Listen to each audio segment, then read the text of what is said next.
use the word emergency for the first time in about... This is Jim, and, Receiving this message. We are Ken Jennings and John Roderick. We speak to you from our present, which we can only assume is your distant past, the turbulent time that was the early 21st century. Fearing the great cataclysm that will surely befall our civilization, we began this monumental reference of strange and obscure human knowledge. These recordings represent our attempt to compile and preserve wonders and esoterica that would otherwise be lost. So whether you're listening from an advanced civilization or have just reinvented the technology to decrypt our transmissions, this is our legacy to you.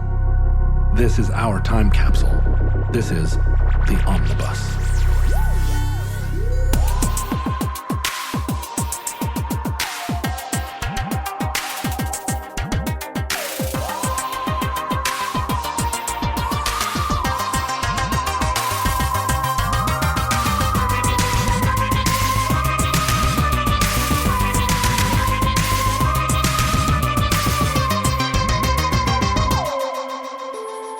You have accessed entry 408.MT2221, certificate number 42631. Emperor Norton. At the peremptory request and desire of the large majority of the citizens of these United States, I, Joshua Norton, for the past 9 years and 10 months of San Francisco, California, declare and proclaim myself Emperor of these United States. This is our last show of the auspicious year, 2022. Was it auspicious? No. Do you think the number was auspicious because it had a lot of twos in it? I don't really know about the auspiciousness of numbers, so I can't say. I'm sure there's someone with a more zodiacal mind than I will tell me. Someone with a better command of woo. 246 20 2 plus 0, as we know from math. Yeah, what is 2 plus 0? It's 2. Hold on. A lot of people think it's 0. I'm going to open the calculator app. And then plus 2, that's 6. Well done. Thank you. So our last show of 2002, and as close listeners to the Omnibus Project will know, this is the last of our 2 shows a week schedule. And starting in 2002, we're switching to 1 show a week. Our 5-year death march ends in 2023. We have done the work. We've done 10 years of work in 5 short years. We were hoping that people would listen to the show once a week and that we could then stop and the show could continue. But many people have actually been listening to the show in real time, unfortunately. Yeah. Which means we're going to have to keep recording. As you have quite intelligently pointed out, you can listen to the show as often as you like. Oh, yeah. And you could be just like 1 year in. To you, the show could come out hourly if you're complaining about frequency. They would not be new entries. You could remix old ones. How far are we from getting a big data solution where you can just plug in 500 hours of a podcast and it can just start to babble about tall ships and lemmings? You know, I've been saying that for close to a decade, that the first truly AI voices will be podcasters. Because who else has this amount of free time? Well, of record. Who else has created this body of casual conversation? Right? You don't want an AI that's based on Peter Jennings, because it will sound stilted and all it will ever want to talk about is the news. Whereas you and I talk about anything. AIs of us talking will be so easy. It'll just be like, oh yeah, those guys. I never knew what their show was about before, and now I really don't know what it's about. And now I still don't, but we can just sit back. Yeah. Here's what I do. I put both hands behind my head like this. My elbows are out. I see it. And I just kind of lean back to convey my sense of ease and relaxation. Mm-hmm. You know, Roger Ebert did that when he could no longer speak. They had so much of his voice. They didn't create an Ebert AI that would review movies angrily. They would now. Today they could, but they did have all the phonemes, so they could create a new way for him to talk without sounding like Stephen Hawking. Oh, they just used his own voice. Yeah, because they had, because he was essentially the first podcaster. Yeah, sure. He and Cisco, except they weren't chummy. They were more like a podcast where the two people don't get along. Yeah, not like this one. Like Two close pals. Let's not reveal which podcasts we know of where the principals hate each other. Yeah, there are none. It's true. There is a positive number of these shows. Well, one of the things that makes Omnibus great is that you often don't know what the show is, even if you've looked at the title in advance. I sure don't, because I didn't look at the title and I just said it. Yeah, sometimes I'm already an AI. I don't actually have sentience when I'm doing the fourth show of the day. sometimes it's 40, 50 minutes into the show before it's clear what we're talking about. Are we doing that today? Beats me. You'd be the last one to know. We do shows periodically on eccentrics, and mystics. We do shows quite often on the ins and outs of Pacific Northwest or Western towns, because these are our stomping grounds. Western United States towns. At least this one gets us out of the Pacific Northwest. Yeah, but just barely. It's not a Yakima eccentric. If you were drawing the maps for the breakaway republic of Ecotopia / Cascadia, yeah, would you include the Bay Area, or would you stop short of it? Well, I mean, what are we? So we're saying absolutely no L.A., right? How could it be? Well, I mean, would you make common cause with L.A.?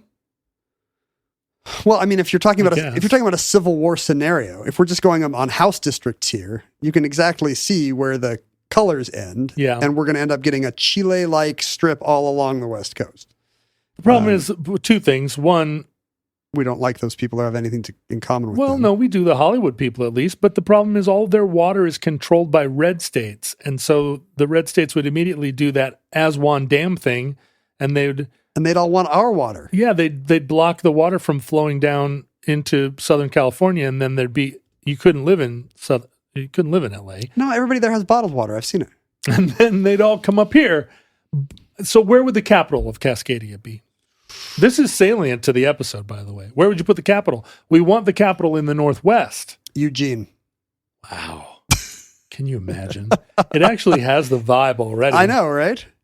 Still lots of available real estate in the Central Core to build all your new EU-style buildings. The International Court of Justice that Cascadia would have to execute whalers. We could just put it in Salem. There's already a building there. But it's true. They won't need their state capital. Right. It should be Salem. Yeah. It should not be Olympia. Did you know Olympia, like if you go in population order, Olympia is maybe the 17th most populous city in Washington. No. No other U.S. state has a state capital so dwarfed by the other cities in its state.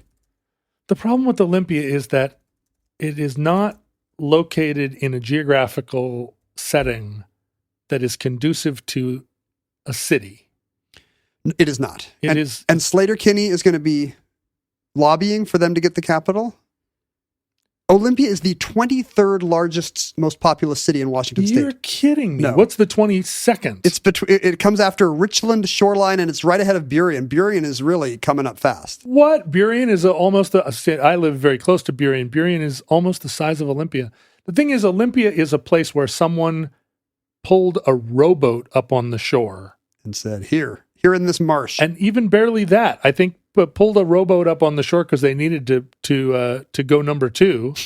And then they were like, and then the boat sank because it ran up on some gooey ducks. And they're like, we'll keep the outhouse here in Lacey. Let's go a mile inland and build the state capital. I mean, I'm sorry, Olympia, but in every other state, it's like a top 5 or a top 10 city that's the state capital. In Washington, number 24. I didn't know there were 24 towns in Washington. Well, the funny thing is, number 9 is Spokane Valley. It's all suburbs. Well, sure. Yeah, so Spokane Valley. That's what you get.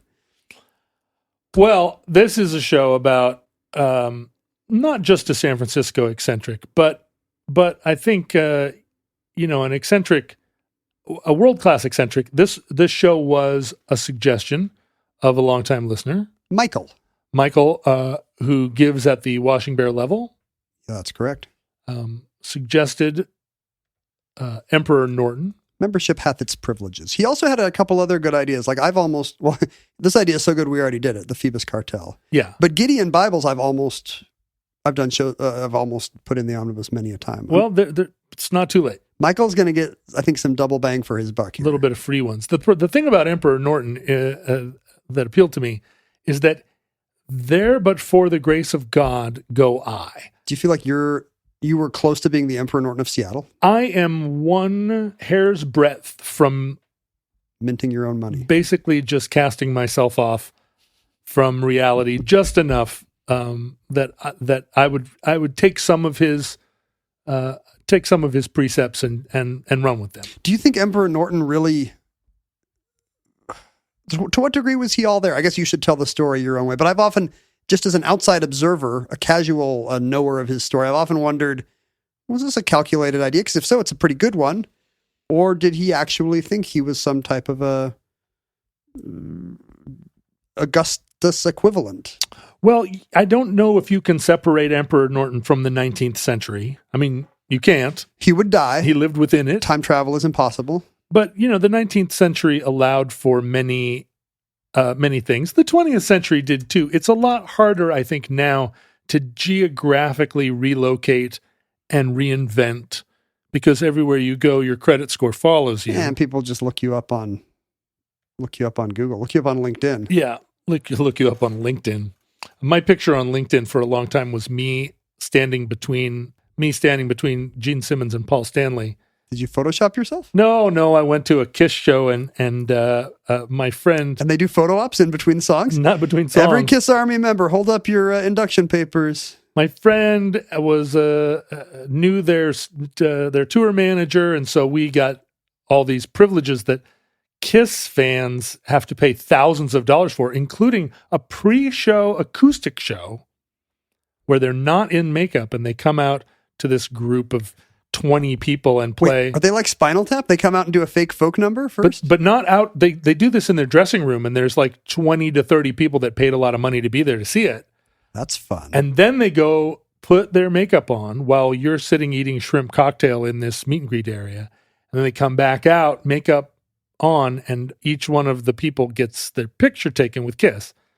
And then they go out and play their stadium show. So did you have makeup on? I didn't. And the thing about it is that my friend who was with me later on said he really wishes he'd taken off his shirt to get a picture taken with Kiss, because come on, it's once in a lifetime thing. What are you going to do? Not take off your shirt? I didn't take off my shirt either. I stood there like a dumb indie rocker with a shit-eating grin on my face, like, I'm standing here with Kiss. It's better. Yeah, but later on, you kind of wish that you'd done something, cool, because they're Kiss. They're doing something Kiss. Not that I think that they're particularly cool, but I used to use that picture as my LinkedIn photo. And then... Which one are you? That's right. John Roderick, center. And then I ran for Seattle City Council, and my campaign team said, listen, people in politics use LinkedIn seriously, and if they go to your LinkedIn page and you're standing there with Kiss, they're going to think that you're a joke, not realizing, yes, that's right. That's the whole story of me. Yes, I'm a joke. You can't separate the one from the other. But I changed it to a picture of me wearing a tie where I looked more like a citizen. I would have left the picture, but like pixelized Paul Stanley and Gene Simmons. That's smart. See, that would have been good. See, you're covered. Who are those guys? We'll never know. Malicious compliance. But I've tried many times to establish myself as like a civic leader here, and the problem is I'm just not not accomplished enough, and B, I have no family wealth. I have no real credentials of any kind. Did Norton though? Well, in fact, that's the story. He's a legacy hire? That's the story we're going to tell. He was born in England, as we used to say here on the show before I got enough angry letters from people that insist I call it England. I think you told the actual story, and it so horrified everyone that you had to stop saying it. He was born in England in 1818. Wow! So very much a product of the Pride and Prejudice era. That's what they called it. That's what they called it then. He was born, and his first words were, "I'm a baby in the Pride and Prejudice era." But his father was a chandler, and they moved to South Africa. If you can imagine the type of adventurous family of 14 that moved to, Was South Africa recruiting chandlers? I think, well, It was darkest Africa. that's right. They needed candles. There was a lot of shipping that docked in Cape Town, and he was a ship's chandler. Oh, So it's ships had their own onboard chandler, so they wouldn't have to just stock all the candles they would need. I mean, you had to have the wax, right? And Is he just killing whales and making candles out of them? maybe maybe ship's chandlers are making candles specifically for shipping, but they're located on shore. Maybe it's an aromatherapy thing where they kind of pick the vibe of the day. They're like, today I think pine and cedar. You know, it's funny. I went through a phase where I was collecting candles. Don't ask why. I was about to ask why. You did. You phrased your. You could see the W forming. You did. You put your face into a Y. Well, I'll tell you, because I was collecting candelabra, and if you have more, It's true. If you have more than a dozen candelabra, you look dumb if they don't have candles in them. You know, when it comes to that, you need more candles than candelabra. That's right. You need a multiple of however. Take your number of candelabra, call it Yes. N, And multiply by 10 or 12, or count the number of holders on each candelabrum. right. Multiply N by H, and that's how many candles you need. It's easy math. You remember when my piano used to be covered with candles and giant candelabra where it looked like the Phantom of the Opera set. Yes. At one point, I knew a gal that was an early adopter of the proto OnlyFans economy. Suicide Girls? And she said it was between Suicide Girls and OnlyFans. It was the dawn of the cam girl era. And she said, "Listen, I need some candelabra to, for one of my scenes, Colorful background. yeah, for like my set.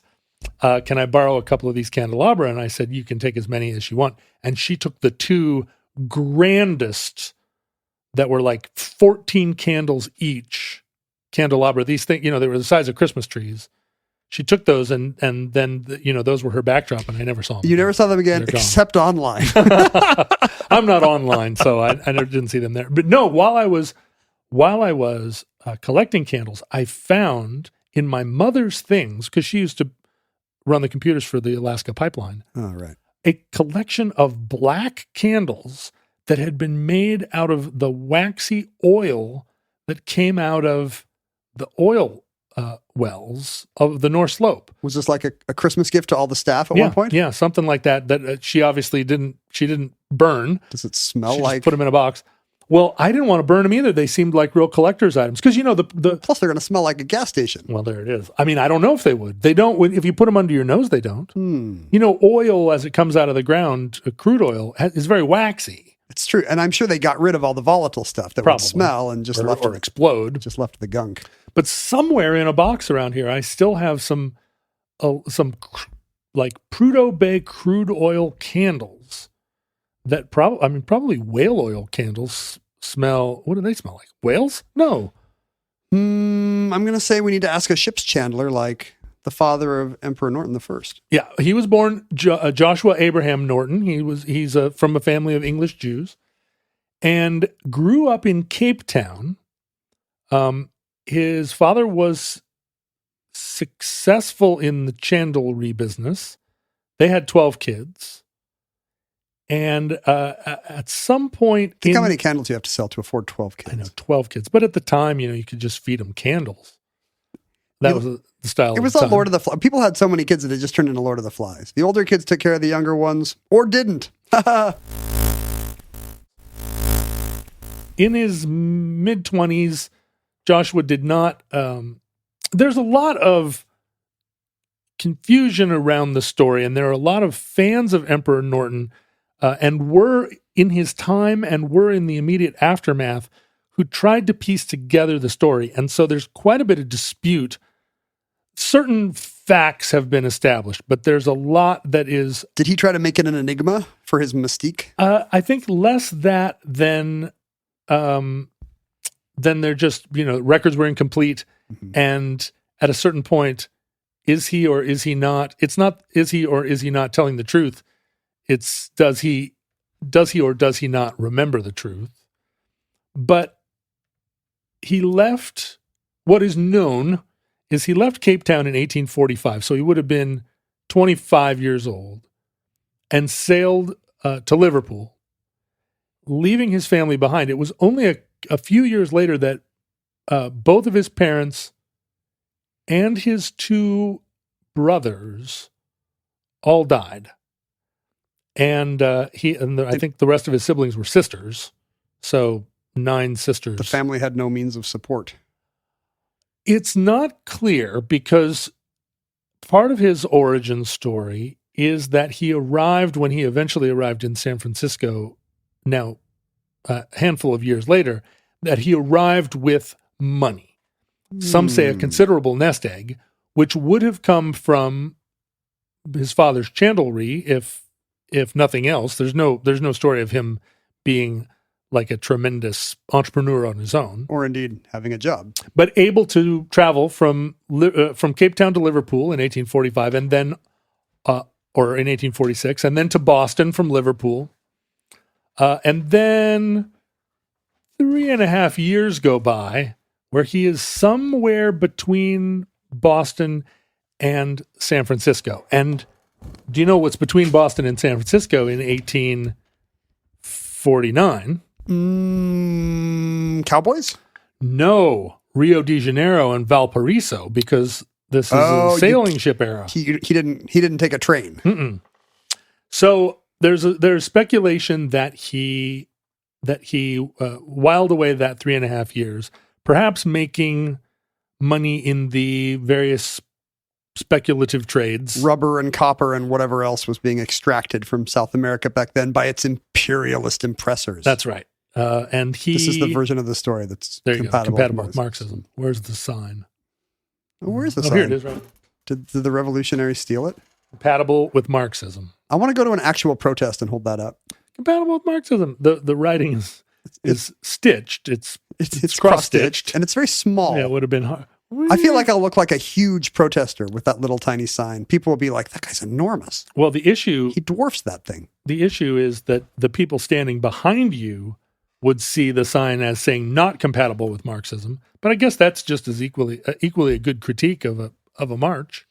I would please everyone. I would stand in front of the angry cops holding the not compatible with Marxism sign, and they'd give me a big salute and let me ride in their Punisher trucks. But then the people behind, the lefties behind me, would see the compatible with Marxism sign, and they'd be like, this guy's down with the movement. The thing is, there's nothing more Marxist than to critique the Marxist protest from within. Huh? You could also just cover up the knot with a Post-it. Anyway, Josh Norton, it's hard to know which is true because the records in South Africa show that his parents were insolvent at the time of their deaths. But he took all their money. Well, it's or inherited. Maybe they weren't. Maybe that was just a tax dodge. His older brothers were also dead. So if there was money to inherit, he would have done so. Is there any chance that he just took the money and ran? Possible. Impossible. I don't want to, as they would say in South America. I don't want to malign the dead. But he did arrive in San Francisco in the autumn of 1849. And you know what else was happening in San Francisco in 1849? Well, there was gold in them, our hills. That's right, the minor 49ers. And it was a big, booming town at the time. Do you think that's why he went? I think the energy was very much in San Francisco. He's in Valparaiso, and he's like, this scene used to be so cool, and now it's dead. And somebody's like, you got to go to San Francisco, man. He's not even 30 years old, so he's still living his life. He's still in the prime of his life. He can put flowers in his hair and go to San Francisco. That's what he did. And he got to San Francisco, some say, with as much as $40,000. I mean, that's got to be getting close to $1 million in mid-19th century money. $49, I think it is.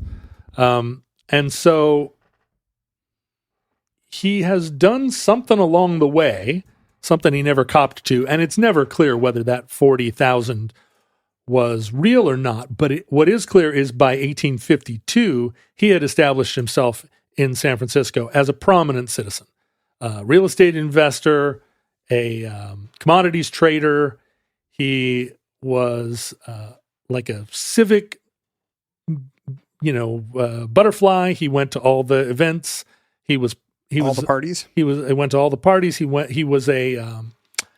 was a big fan, like a cultural fan.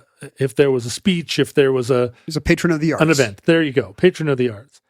And he had built a company, the Josh Norton and Co. That was worth, the records show $250,000 in 1850 money. Doing what? Multiple millions. Real estate, and San Francisco's booming. So commodities trading would have been, like they said about the gold rush in Alaska, the people that got rich were the people that sold the picks and shovels, not anybody that actually was up there to get the gold. Yeah, I believe the same thing about Bitcoin. I'm selling graphics cards. There you go. NFTs of Ken Jennings. When you muck around in your mashed potatoes at dinner and take a picture of it. No, I'm selling the tools used to get your Bitcoins. What are those? Graphics cards. For your computadors. You need. I see. I guess not graphics cards, but you need microprocessors. Yes, you need fans. You're the guy that's selling the fans. That's right. Yeah, right. That's why there's still a Filson company, and there's not because of all the gold rushes they're supplying. Yeah, for all the woolly coats that they sent up to the miners. That's right. Global warming is going to kill off Filson. But no, they're going to make successively less and less woolly coats. Yeah, all that business is going to go back to the Hudson Bay Company. Yeah, and northward. But then Josh Norton makes a bad gamble at in 1852. There's a famine in China. We've heard about these before, but this was not part of a great leap forward. This one's not Mao's fault. He has an alibi. Yeah, this was just bad times. The rice crop collapses in China, and the Chinese eliminate the export of rice for the year. No, we're not sending any rice out. This is unlike the Russians during the Ukrainian famine or the Romanians during the Romanian famines. They ate first. They said, we're reserving our rice for China and not sending any out. So all rice reserved. All rice reserved. It's a pun. Go on. So the phrase would be all rights reserved. Oh, I see. Now, the word rice sounds not unlike the word rights. All rice reserved. See? Isn't that funny now that I explained it? Ish. What that caused, the rice export ban, caused a sudden, if you can imagine, spike in the price of rice.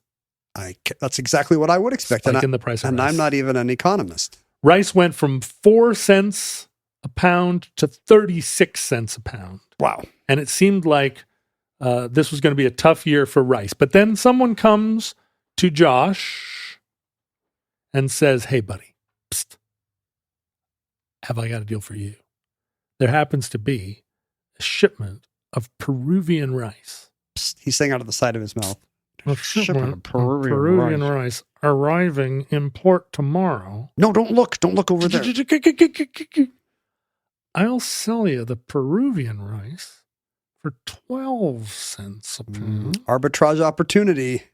And then you turn around and sell it for 36 cents a pound. Everybody gets rich.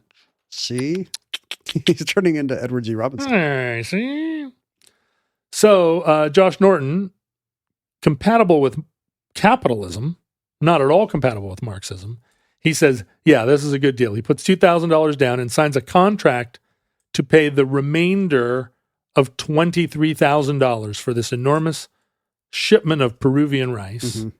He's going to corner the rice market. He's the Howard Hunt of San Francisco rice. He's going to gouge just poor rice pudding lovers like myself. That's right. All the people that were used to paying 4 cents a pound for rice, he's going to charge them, 900% more. People are eating their sweet and sour pork over spaghetti. Mm-hmm.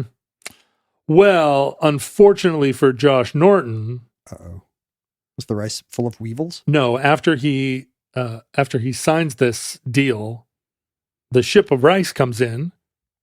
Pretty good rice. The next day, another ship from Peru full of rice. Oh. And over the course of the next week or two, prices crater. Multiple ships of Peruvian rice, some of them carrying better Peruvian rice.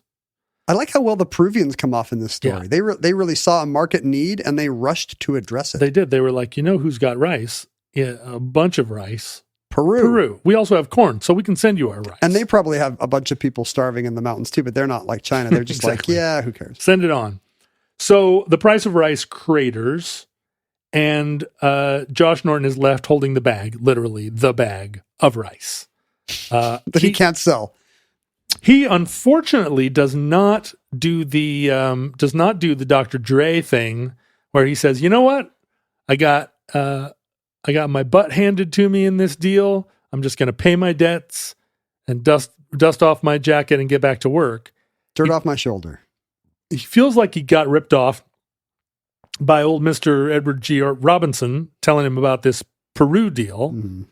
And he tries to fight the contract. Says, no, the rice was bad. No. And he spends a couple of years wasting everybody's time and money. And finally, the California Supreme Court says, no, you got to pay your debts. And he does, and is, by all accounts, ruined. Oh. Now, if his company was worth $250,000 the year before, or 2.5, 3 years before. That's a lot of legal fees. Yeah, a lot had to happen for him to go completely bankrupt. But what ended up happening is that his many property holdings were sold. Liens were put on them, and they were sold by the court in order to pay his debts. Do you think he just hated rice for the rest of his life? Can't imagine. His friends would be like, "Hey, let's go to dinner. What do you want? You want a risotto?" No. Considering how bitter I am about even much smaller slights, and how I refuse to watch certain television shows or buy certain brands of tennis shoes just based on how somebody treated me in a mall one time. I can't imagine that he would ever happily sit down to a big bowl of rice. If that ever happens to me, I hope it's a food I already dislike. I hope somebody comes up to me and is like, "Hey, buddy, I've got a shipment of real mealy pears that I want you to put your life savings in." Hey, John, we've got olive flavored potatoes.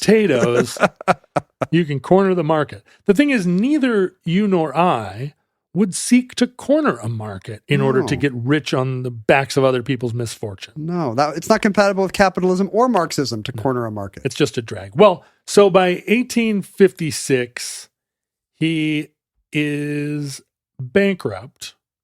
Although in the process, in the time that he's fighting this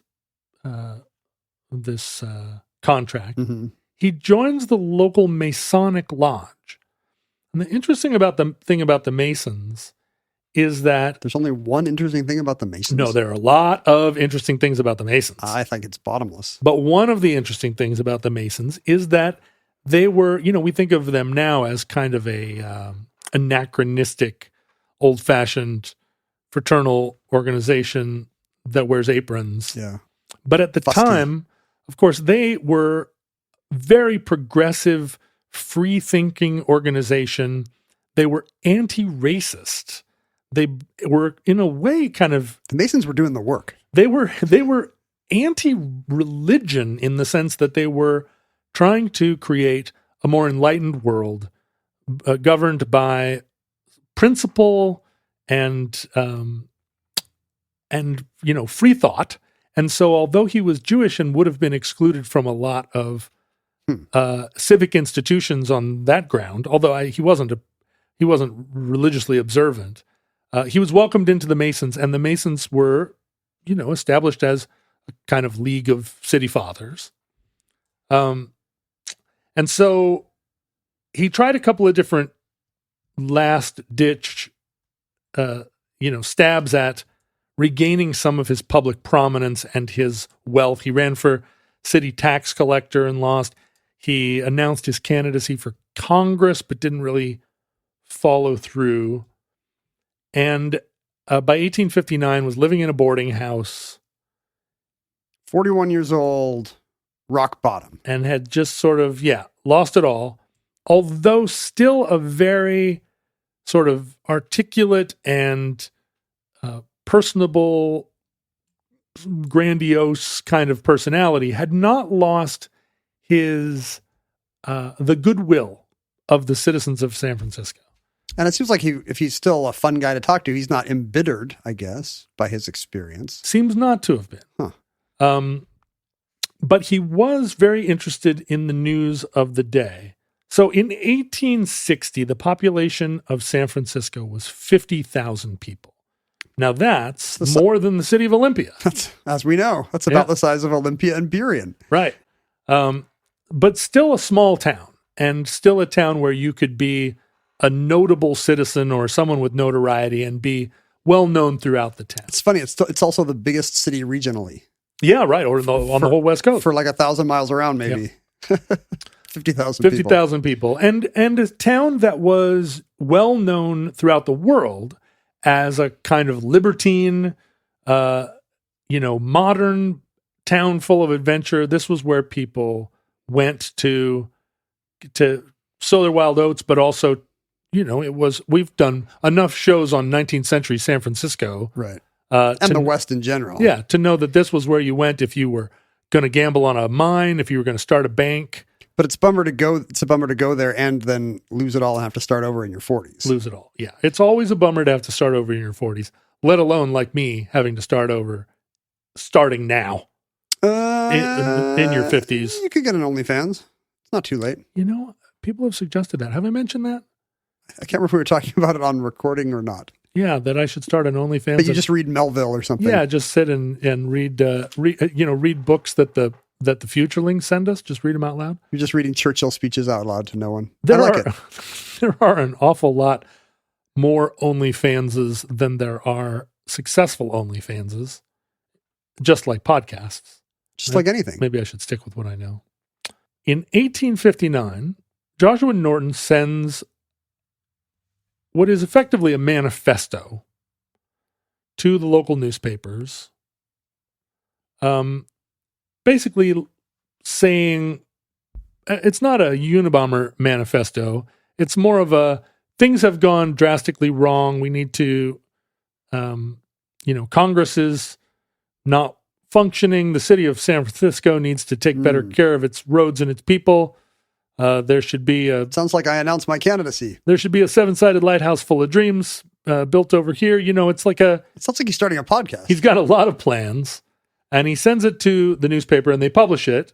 That's the great thing about the 19th century. Because why not, right? Let's fill some column inches. People go, oh, well done, well done.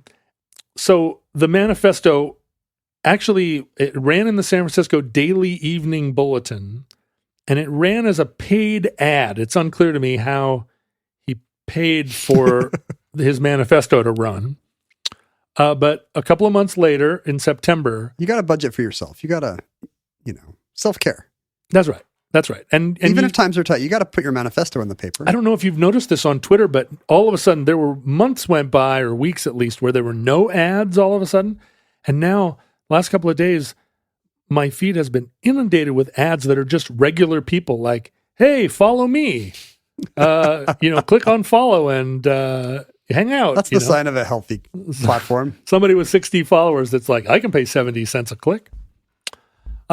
He brings a letter to the Bulletin, the San Francisco Daily Evening Bulletin, that reads as follows. And this is a preview of my OnlyFans. This is the kind of content you'll get, folks, when you subscribe to the Roderick OnlyFans. And he's British, right? So, oh yeah, sure. Can you do a South African accent? At the peremptory request and desire, I'm just going to do like whatever that accent is. It's not South African. At the peremptory request and desire of a large majority of the citizens of these United States, I, Joshua Norton, formerly of Algoa Bay, Cape of Good Hope, and now for the last 9 years and 10 months past of San Francisco, California, declare and proclaim myself Emperor of these United States, and in virtue of the authority thereby vested in me, do hereby order and direct the representatives of the different states of the Union to assemble in Musical Hall of this city on the first day of February next. He's calling an imperial convention. He is calling a convention. He's saying representatives of the American states come to San Francisco on the first day of February, then and there, to make such alterations in the existing laws of the Union as may ameliorate the evils under which the country is laboring, and thereby cause confidence to exist, both at home and abroad, in our stability and integrity, signed Norton I, Emperor of the United States. Norton the First. Norton the First. It's weird I that have he no uses, idea what that accent was. It's weird that- totally terrible. It's a little bit like the royal pronunciation on The Crown when they're talking some. So why does he choose his last name? Shouldn't he be Joshua the First? Well, he's really turning a corner in regnal names. That's right. By saying it's going to be my surname. He's making it up as he goes. Emperor Norton. I think Norton is maybe a cooler sounding name for an emperor than Emperor Josh. I guess that's true. Today it's colored by the honeymooners. Right. Norton! Boom! But back then it was the coolest sounding name. You can imagine the San Francisco Daily Evening Bulletin, starved for content, as all media outlets have always been, reads this and goes, yeah, we're going to run with this. This is hilarious. And do they make a big thing out of it? Yeah, we're putting it in the evening edition. It comes out, and immediately everybody in San Francisco just thinks it's adorable. Sure. They're like, this guy, am I right? He was already a well-known character. And so the following day, by all accounts, as he walked the streets of San Francisco, people tipped their hats to him and said, Your Highness, Emperor. And it really empowered him. Now, he's living in a boarding house at this time. It empowered him to then issue imperial decrees. Well, which presumably he would have anyway. He's the Emperor of the United States. That's right. What is his life if not issuing imperial decrees? And his first imperial decree is to abolish the Congress. Wow. Because it's a corrupt institution. And then makes preparations for this assembly in the Music Hall of San Francisco in February the following year. Unfortunately, and this is not included in the record of Emperor Norton as is disseminated by the Emperor Norton Society. Oh, he's got an official legacy. He does. My research indicated that the Music Hall of San Francisco actually burned down January 23rd. So what was the date shortly before? February 1st was the day of his convocation. The week before. The week before, the music hall burned to the ground. Perhaps his enemies on the court. This is what we cannot know. Think of all the homeless representatives pouring in from all over this great land, and they arrive at a steaming pile of ashes. What we know, of course, is that by 1860, the United States was embroiled in quite a lot of conflict. In the pre-Norton world, no civil wars. As soon as he becomes emperor, one civil war. Well, he's trying from his lofty perch there in the city of San Francisco to avert war, and he thinks that the solution is to disband Congress, which he feels like is a dysfunctional organ. Do we know if he's abolitionist? Well, so as time goes on, we discover that Norton has he doesn't specify in his.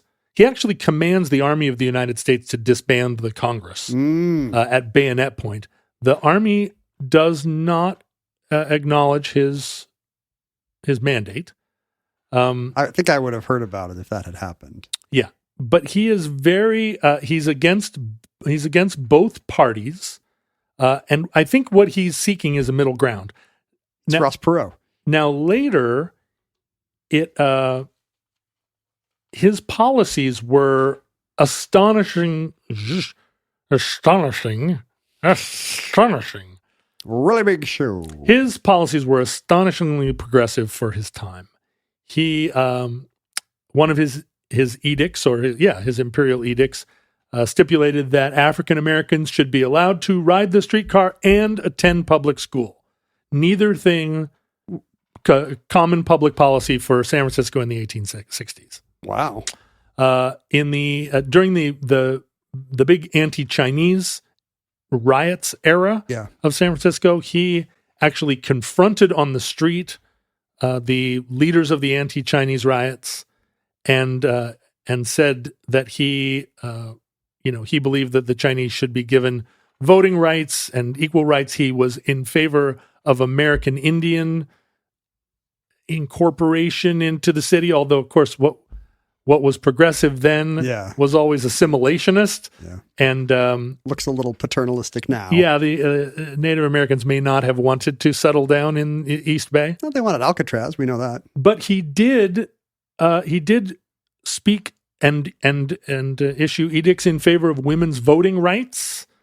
And he spent a lot of time talking about, this is where, I mean, these all sound like my public platforms. He spent a lot of time walking around studying the infrastructure and issuing edicts about like places where there are potholes and to repair the streets and so forth. This guy sounds like the best emperor America's ever had. One of the things that cannot be confirmed or denied is that he said at one point that anyone who uses the word Frisco should be fined $25. Now, I'm against that. I frequently call it Frisco. I think it's very fun to antagonize me too. Bay Areas. And you know, there's a lot of revisionism now around the term Frisco, that it's actually a longstanding blue-collar term for the city. Oh, and really? That to say that you're it's against snobby. Frisco is snobby and tech bro. Yeah, well, or just like, you know, middle class. Is something I still have the same question I did at the beginning of this entry. Go on. Has he lost his marbles, or is he like? Does he think he has any chance of dissolving the U.S. Congress, or does he think better? You know, if you don't try, you're not. I mean, is he doing a bit? No one seems to care. The city of San Francisco, as colorful as it is, embraces him wholeheartedly. Perfect place for this. The soldiers out at the Presidio construct a uniform for him out of like hand-me-downs. The uniform is sort of part Confederate, part Union. Yeah, it's got epaulets and whatnot. Epaulets and crests. I've seen and pictures. He looks like a feathers. doorman. He looks amazing. He had a beaver hat with a big ostrich feather in it. But everywhere he goes, the wonderful thing about it is that although he has no money, he is feted everywhere he goes. He attends. He never has to buy dinner in this town again. That's right. He still attends the opera and all of the public lectures. Seats are reserved for him. At one point, I mean, when it's better than having money. It's pretty good. When Napoleon III installs Maximilian as the Emperor of Mexico, Emperor Norton declares himself the protector of Mexico because this Habsburg intrusion is and so get out of our hemisphere. Then everyone in San Francisco calls him now the Emperor and Protector of Mexico. I'm just realizing this is basically you. Yeah, you also get tickets to anything you want in town without ever paying a cent. I'm afraid so. And people do sort of ceremonially salute me and bow, even though it's not clear whether it's mocking. They even gave you a faux naval uniform at one point. And also it's not clear whether I'm insane or not. So he doesn't seem troubled by the fact that a lot of his edicts aren't implemented. He just sort of moves on. That's good advice. Yeah. He's the Dr. Dre of 19th century San Francisco. Yeah, that's right. You know, focus on the now, focus on the future. I don't want to get too woo, but focus on the now. You know. Yeah. Today is a gift. Yeah. That's why they call it the present. They weren't sure what to call it. Wow. And then they were like, well, you know, it's such a gift. Why don't we look for a synonym for gift? And that's why they call it the present. I wish I had a bell right now because I would ring it 108 times. Now, during this period, another American luminary is also out in the West trying to make his fortune and make a name for himself. Charles Manson. No, Samuel Clemens. Ah, right. You know, Samuel Clemens, in the same way that we think of Colonel Sanders as being a Kentuckian when really he was from Indiana, we always think of Samuel Clemens as this icon of the Mississippi and Southern. But you know, during the Civil War, he was out in Nevada and San Francisco, working as a journalist and trying to make money in the silver mines. That seems smarter. And so he started working at a local San Francisco paper called the Morning Call. as just like a young buck reporter that got all the bad jobs. The offices of the Morning Call were just a few doors down from the boarding house where Emperor Norton lived. And Sam Clemens, obviously, right, adored him and ended up putting him in Huckleberry Finn as the character, the king. Oh, yeah, the king and the duke, the self-proclaimed. That's right. That's interesting. That's Emperor Norton. So he arrived to such an extent that the census, when the census came through San Francisco, they actually recorded him with the job title Emperor. So he was formally recognized by the United States Census as the Emperor of San Francisco, and he became a figure in the national news. People in New York City would refer to the Emperor of San Francisco, or I'm sorry, the Emperor of the United States residing in San Francisco. Who's a comparable. I mean, these days there are so many colorful clown-like figures in American culture. It's almost a kind of job. Like to say, like, who's the ridiculous person in America that everybody talks about, knowing full well that he's. I mean, if you're having the does he know what he's doing discussions, it might be Kanye West. Right. Or former President Donald Trump. Right. But if you're thinking of something kind of a more benevolent space case, it's, I don't know what it is. It's Flavor Flav or it's. Yeah. I mean, but they're entertainers. They're less like claiming to be prophets. Most of the time, if someone claims to be a prophet in the United States, we burn their house down and bury them in a shallow hole. He's not a prophet, is he? He's a political figure. Yeah. Joe Rogan? Okay. He's Emperor Rogan the First. So, as part of the evidence that he is not crazy, he actually starts printing his own script. He prints a thing that only sane people do. He prints money. Famously, sane people go home and print their own money. And then he goes and uses the money, or sells it sells it as like a savings bond. Yeah. And I bet people are buying just to have a souvenir. People buy it. And in fact, now if you can find it, online, it's is that true? Totally worth, a ton of cash. It's the Bitcoin of the 1870s. So it turns out it really did pay dividends over the last 150 years. You had to hold on. Buy the dip. But people would honor his script in restaurants. And the Masons, really embraced him as one of their own. This is all a Masonic conspiracy. And that's right. They're trying to put a Mason on the throne of the United States. He was arrested in 1867 by an overly ambitious police officer who was kind of just a vigilante with a tin star, arrested for vagrancy and lunacy. And there was such an outcry in the city of San Francisco that the police chief released him, and thereafter, all police officers saluted him when he passed. Well, I'm sure nobody actually thought he was a danger to himself or others. Not a danger. Yeah. He, throughout his tenure, wrote multiple MASH letters to Queen Victoria, suggesting that if the two of them married, they would unite unite the hemispheres. Well, his titles seem to be kind of an imitation of hers. He adds Protector of Mexico to mirror her and Empress of India or whatever her colonial titles were, right? Right. But he also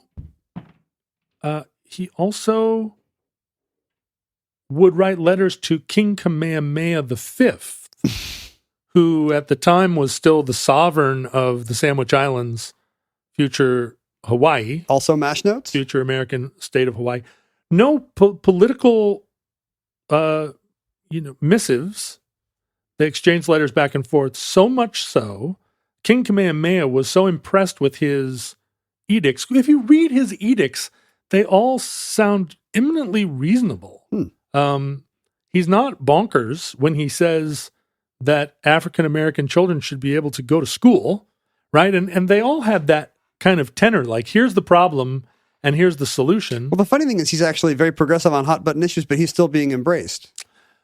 Nobody's like, well, this guy's maybe because there's no threat of That's it the actually thing. becoming policy. That's the thing. Well, he was able to sneak in, not sneak in, but he was able to say these things that everyone could go, ha ha ha, isn't he a nut? But he actually got a lot of these things published. And unfortunately, the newspapers started to publish articles under his byline that were clearly written by others that were just comedy articles. They just wanted to sell copies. Yeah. And so he was furious at that and declared that the Daily Alta was a newspaper that kept publishing these fictitious essays. And it infuriated him so much that he declared the Pacific Appeal was the only newspaper that could carry his official documents. Except no substitutes. And it, in 1871, was a black-owned and operated newspaper in San Francisco. Wow. And only the Pacific Appeal could carry his proclamations, and he issued over the course of his reign over 250 proclamations. He's really keeping it real. He does. He's only publishing in the black papers. He keeps it real. To such an extent that when King Kamehameha had a falling out with the U.S. State Department, for obvious reasons that we will discuss in our future Hawaii episode, King Kamehameha said, I will no longer deal with the United States government. I will only recognize Emperor Norton as the sovereign of the United States, and I will only deal with him. He got recognized by a foreign potentate. He did. Wow. He did. So, sadly, one day on his way to a lecture at the California Academy of Sciences, where you and I have performed a live omnibus. In Golden Gate Park. That's right.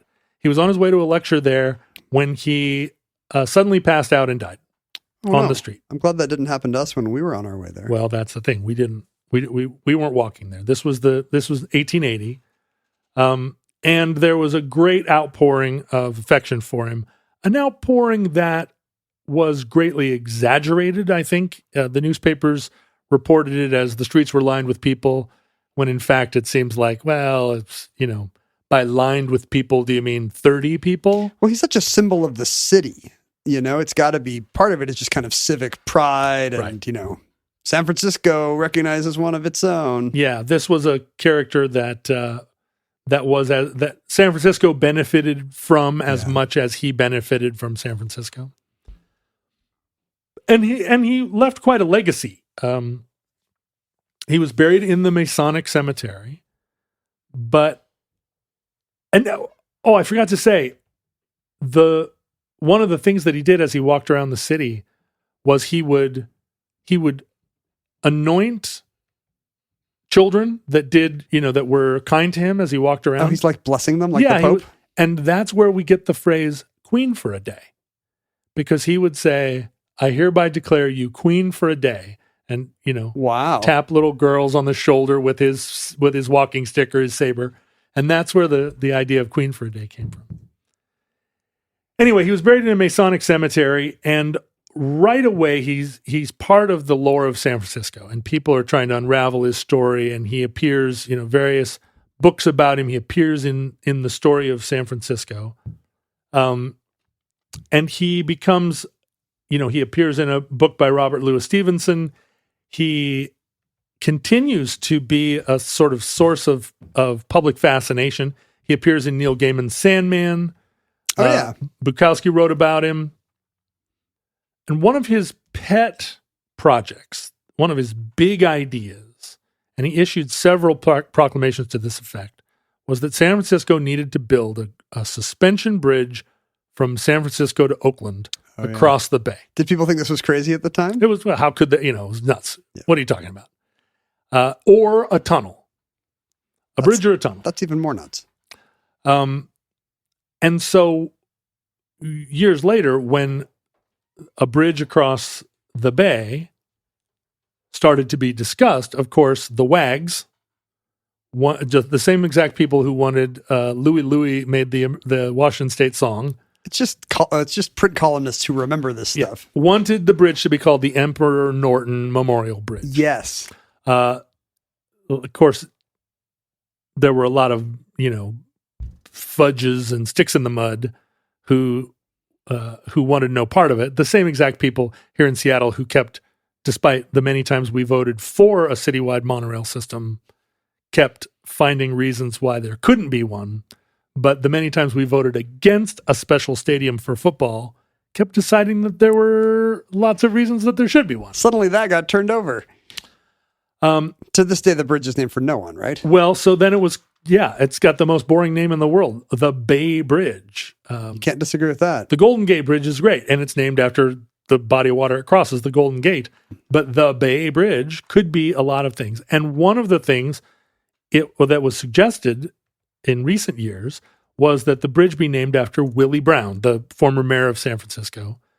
The thing is, they only ever want to name the western part of the bridge that you see from Treasure Island to the city. Oh, would it be the other side of the Treasure bridge? Island, the Oakland part would be... it's just something else. So there was a movement to name the bridge after both as soon as people started agitating for Willie Brown, the Emperor Norton people came back out, new Emperor Norton people all the time, and said, let's name it after both. Why can't it be the Willie Brown and Emperor Norton Bay Bridge? Let's name it, and then we'll also name it after the Safeco insurance company, the Emperor Norton, Willie Brown, and Geico Insurance Bridge. And that was a bridge too far, and all of the Willie Brown people backed off, and it's still called the Bay Bridge. No, I mean, the problem with that is fun. you try to add somebody's name to something like that, and nobody uses the new name. I mean, half the people flying into Reagan still call it National. Although the Evergreen Point floating bridge here in Seattle is actually the Rossellini It's supposed Bridge. to be the Rossellini Bridge. No one says that. Some of us every once in a while. Really? Yeah, there's a Rossellini faction. Out of respect. But I'll tell you, if it was named Emperor Norton Bridge, I bet people would say it. Yeah. I mean, I still say, well, nobody says West Edge, but I still say Hell's Kitchen, and I noticed they stopped trying to call Hell's Kitchen whatever they were trying to call it. And it's Hell's Kitchen again. They were trying to call it Upper Soho in New York? or something. Yeah. Yeah, they were trying to say Clinton. Is that Clinton, right? yeah. Something like that. That's not going to work. Well, as a footnote, and kind of it's a high-level footnote, in the 1960s, a man by the name of Jose Sarria became a very prominent gay activist in San Francisco and was, in 1961, the first openly gay candidate for public office in the United States when he ran for the City Board of Supervisors. Oh, wow. The same position that Harvey Milk later ran for. That's right. And what was funny at the time was there were, I think, 6 seats available on the Board of Supervisors. And right before the election, and this was national news that a gay candidate was running for this job. There were 6 seats and there were only 5 candidates, and they only realized that he was a shoo-in to be on the Board of Supervisors. And in the last couple of days, right before the election, suddenly 34 new people declared their candidacy in order that Jose not be the first actual gay Board of Supervisors. And then they burned down the music hall again. And then they burned it down. Well, Jose Sarria ended up declaring himself the Empress of San Francisco, Jose I, the Widow Norton. Picking up the legacy. And Jose was the founder of the imperial court system, which used to be an extremely prominent part of American gay culture. The imperial court was and is there is a king and queen, the queen being a drag queen and the king being a leather daddy. And there's a whole court system, dukes and earls, and are there balls and stuff, or is it just on paper? There are balls. There are court assemblies. It's an enormous sort of subculture, right? And alternate peerage. Yeah, and during a time before gay culture was out and accepted, it was a really prominent event on the kind of gay urban underculture or subculture. It started in San Francisco, and then the second iteration of the international, or what at the time was the national court, was in Portland. The third was in Seattle. Yeah. And then the fourth was in Vancouver, and that's at which point it became an international court. When I first arrived in Seattle, and my first job here was in a gay club, the Imperial Court events were these phenomenal events. Did each city have its own court? Yeah. Okay. The pomp and circumstance that happened at these, because it was an election. I see. So people, arrived and the various, members of the courts and all their entourages.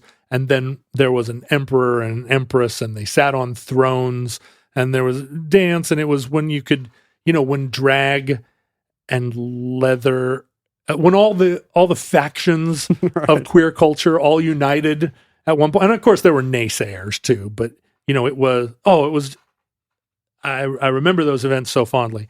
And those are a direct result of Jose's inspiration that Emperor Norton could. He's a queer icon. And so he became sort of the inspiration for the imperial court system. Now there are 86 locations around the country and the globe. Different cities that have their 86 own different courts. cities that have different courts. Mm-hmm. Now that queer culture isn't closeted. Right. We kind of ruined their fun by what by happens liking is them. nobody cares anymore about, these very campy traditions because everybody's married and living in the suburbs. But what happened was although Emperor Norton was buried in San Francisco, in the 30s, there was a big project that maybe we'll talk about on the omnibus one day, where the city of San Francisco relocated all the cemeteries that were in the city because the city was growing and they couldn't have these big cemeteries. And so they reburied him out in Daly City. Wow. And Jose Soria in the 60s acquired the burial plot next to Emperor Norton. And when he died in 2013, he was interred next to Emperor Norton with a gravestone that matches, saying that he's the Empress Jose. Empress, the widow Norton. Ave atque vale. And that concludes Emperor Norton, entry 408.MT2221, certificate number 42631 in the omnibus. You could have found us in our era at Omnibus Project, at Ken Jennings or at John Roderick, on various social media platforms, some not yet born. You could email us at the omnibusproject@gmail.com. These are the emails that power our monthly addenda entries that we enjoy doing and enjoy putting on Patreon. Support the show at patreon.com/omnibusproject. And even at the lowest level of support, you'll get a backlog of just dozens of our old addenda shows and a new one every month. You could send us physical items. Physical? Did I just say that weird? Let's get physical. You can send them to I want to get physical. P.O. Box 55744, Shoreline, Washington, 98155. We're still getting postcards every time. We're on the mailing list of the Center for Land Use Interpretation in Culver City, California, that wants us to know about their latest exhibit, which opened in November, Off-Stream, on the Trail of Pumped Storage.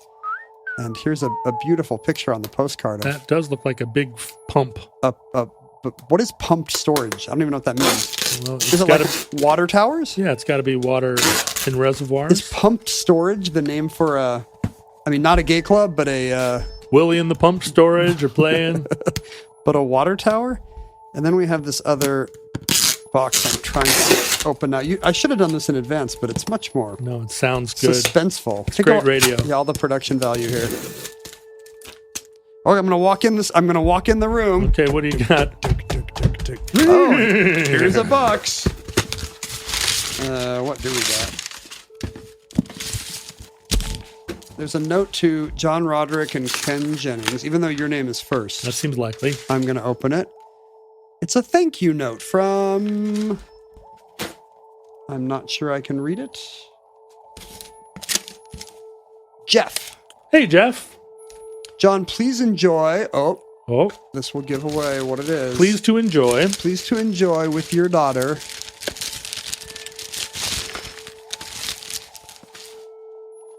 The Women of NASA Lego set. Oh, yay! Oh, no, wait. Did I lie? Oh, yes, that's true. No, the Women of NASA Lego set It's is just for the you. booklet from the Women of NASA Lego set. No, I get one of those little metal punch-out die-cut things that you put together into models. Oh, those are cool. I've never actually put one together. I have a Me bunch either. at home. I have not ever done Do they that. work? I don't know. Tell us if they... Oh, this comes not only with Mae Jemison and Sally Ride, but with Margaret Hamilton.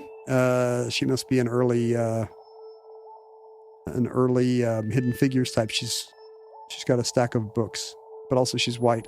Mm-hmm. And Nancy Roman, pictured with a space telescope. She must be some satellite expert. I bet you're going to learn all about them when you and your daughter put together the Women of NASA Lego set. You know us. We love it. You love women, you love NASA. This combines both your interests. And look for your fellow futurelings online in 2023. They will all be on Facebook and Discord and wherever else the word futurelings does not return a sad, empty search. Where would that be? Where would you look for futurelings and not find anything? Parlor. At a clan meeting. Yeah. On Parlor. That's exactly right. And join us in 2023 for our new weekly omnibus, which will be much like this one, but less. Futurelings, from our vantage point in your distant past, we have no idea how long our civilization survived. We hope and pray that the catastrophe we fear may never come. But if the worst comes soon, this recording, like all our recordings, may have been our final word. But if Providence allows, we wish you many goods and cheese and hope to be back with you soon for another entry in the omnibus.